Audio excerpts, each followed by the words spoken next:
2008లో supreme court judgement ఇచ్చిందండి, తీర్పు ఇచ్చింది Ashok Kumar Thakur versus government of India కేసులో.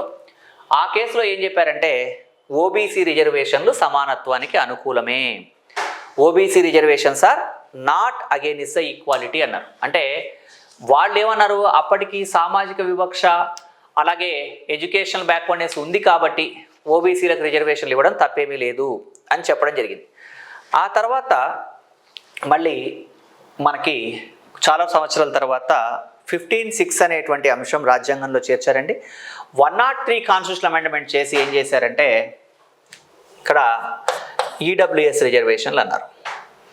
ఈడబ్ల్యూఎస్ రిజర్వేషన్ల ద్వారా అంటే 103 103వ రాజ్యాంగ సవరణ చేసి ఏం చెప్పారు, ఈడబ్ల్యూఎస్ రిజర్వేషన్లు ఇక్కడ ఈ ఎకనామికలీ వీకర్ సెక్షన్స్కి రిజర్వేషన్లు కల్పించవచ్చు అని చెప్పేసి